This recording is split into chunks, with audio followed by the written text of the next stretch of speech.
It's all cheap, good fun for children and adults alike, and situated where it is, right in the middle of guest house land. I mean, the thousands of holidaymakers. It was a very happy sort of place, on the whole. And it was marvellous for us to know they could go to the pool and be safe. If we weren't there ourselves, there was always somebody there caring for them. And it was a wonderful life, it really was. We were very fortunate.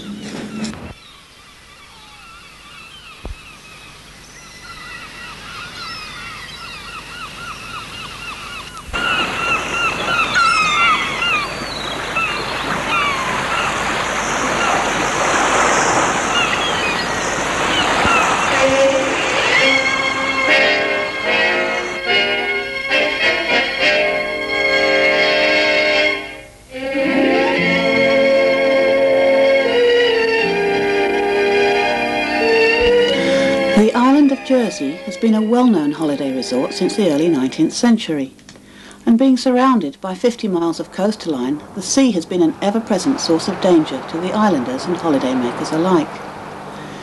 In 1865, a group of swimmers decided to try and help avoid the frequent accidents and drownings by forming the Jersey Swimming Club.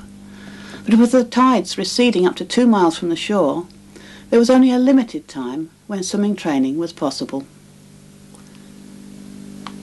So after much deliberation, in 1895, the club built their own seawater pool at Havre Pas on the eastern edge of St Helier. They enclosed a semicircle of 120 yards in diameter and up to 10 feet deep. Even in those early days, there were 750 club members, and swimming galas became important social events.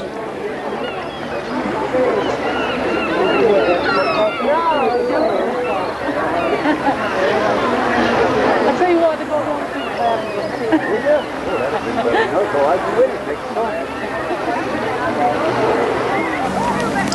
There were also regular gymkhanas, which were much more light-hearted occasions.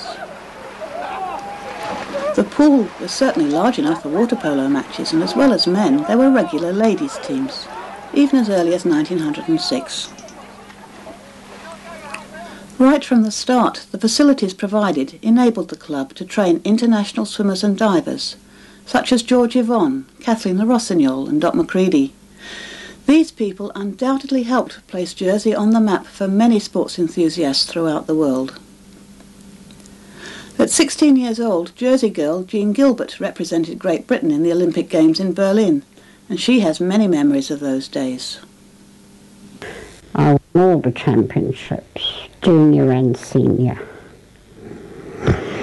So I thought, what else to do? Yes, I won the British Championships 3 times in succession. Well, I was selected for the Olympic Games, much to my surprise, because I was quite young, and I just was told it was an honour, so off I go. Hitler, Himmler, Goering, Goebbels, they were all there. And of course, who won? The Germans. Very enjoyed it. It was quite an outing. There were swimming galas, many of them at the bathing pool, and exhibitions of high diving were put on, swimming and tub races and all sorts of fun to keep the crowds entertained. And the crowds loved that. Apart from that, everybody crowded to the buffet then to have a Horlicks or a coffee or a tea. No booze. Never any booze on the pool at all. And then people messing about with sunbathing, bronzola, buying costumes, saying we'll come again. You know. Visitors made them, and they did. Families looking after their children. For so many Jersey people, the pool is part of their earliest memories. Yes, Half-Depart swimming pool, or the bathing pool as we used to call it, featured quite largely in our lives as children during the mid-30s.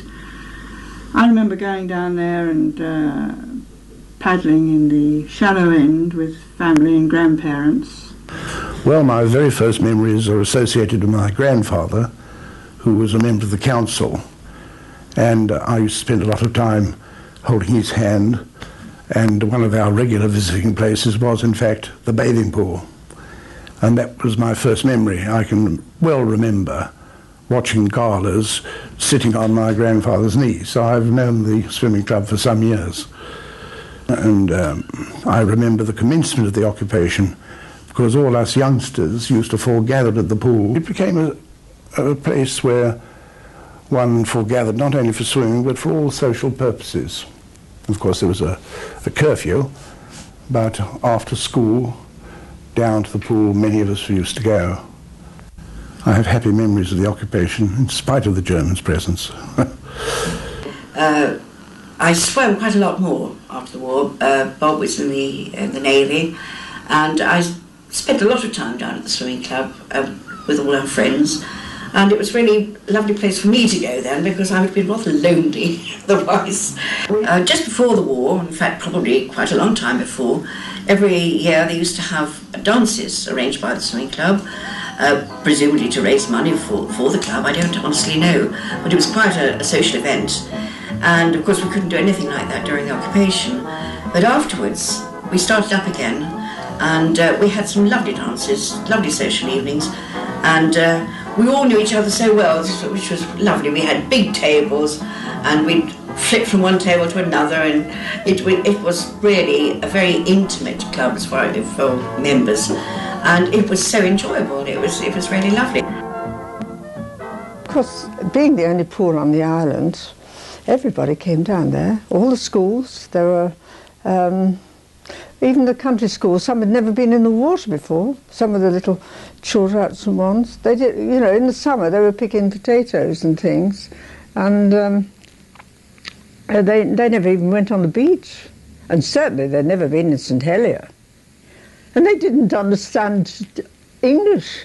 They were only speaking Jersey French, and that's when they had 20 minutes in. You know, they had to come, get changed, be down, ready to go when the other schools came out. So I didn't move from down there, you know, for hours. Because it's easy in the sea, it's more buoyant, you see. One group that were, I'd sort of got them gradually moving back and gliding into the side, and then going back another yard and trying to do one stroke, you know, trying to make sure they kept the shoulders right under the water, you know, chin right on the water, gliding in. And I could see they were coming with one foot on the bottom every now and again, you see. So the next time they were all lined up ready, and suddenly someone gave a yell. They'd been bitten by a crab. So everybody got the fish off the bottom. Oh, it was lovely. But after that, it was all private lessons. And of course, everybody wanted to learn to swim. So we got sort of, it was lovely. We used to get sort of, everybody used to come. It's a real social place to meet, and I don't know. And of course, then we had the gymkhanas twice a week, on a Thursday afternoon and a Sunday morning. Then they'd have swimming races and novelty races, and you know, the greasy pole, pillar fights and comedy races. And that would be on a Thursday afternoon. A lot of visitors, you know, it was somewhere to go and watch. And then there'd be a diving display in the middle. Not real serious swimming, it was fun really. There might be a few odd sort of races, but nothing really very competitive. And then probably a little water polo at the end. And of course the poor water polo players, I mean, it was all in the deep water, so nobody could stand anywhere. So they had to be treading water or swimming the whole of the game. A bit tired and cold. So some come out with cramp or something every now and again, but it was a very happy sort of place on the whole. I didn't get mad too often. When I first came over here in '54, it used to be very busy. The whole pool used to be stacked out with chairs. One of our jobs first thing in the morning was put all the chairs out. The whole terrace here used to be full of deck chairs in rows, flower tubs down the middle, hanging baskets full of flowers. Underneath the terrace, deck chairs, 2 rows of chairs. And on Sunday mornings we used to have coaches turn up at the top of the bridge, and all the visitors used to come down here, spend the whole morning here. Used to watch the diving, used to be going on. This is where the water shows we used to have in the 60s. Very popular they were. Usually sold out well before the evening. All around here, absolutely packed. We used to have 500, 600, 700 people down here.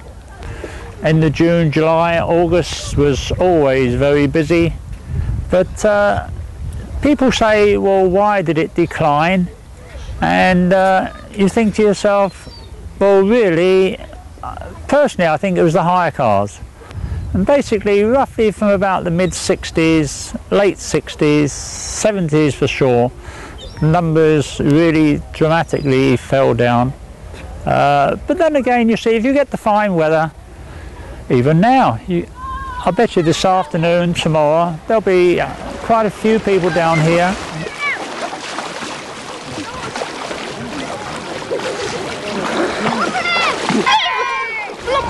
Like going and finding fishes and crabs and just going underwater and playing.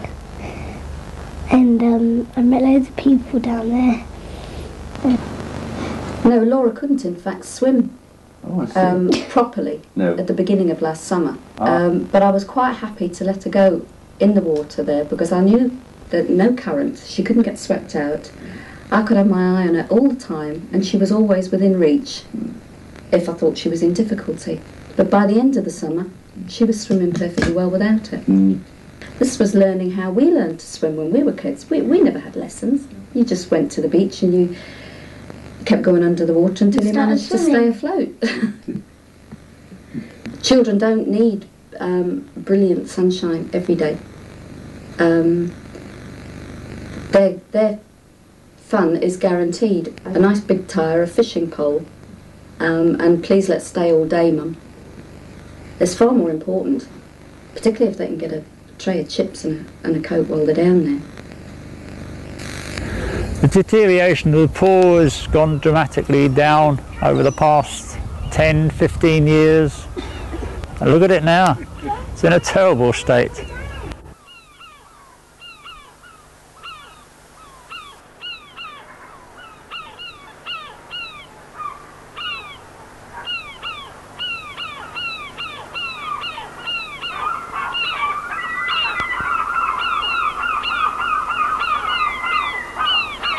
What are future generations going to ask? What happened to that place? You talk about the times that you had down there, the fun you enjoyed down there. Well, whatever happened to it? Particularly as it's apparently the last remaining pool of its design, whole of Europe. Just because it's old, why should it go to rack and ruin? Why can't it be restored? With this new idea they've got, well, I hope they can do something with it. I can't see them getting the people back here, not the numbers they used to be, but at least the pool itself, I think if they do it up, is still a great attraction.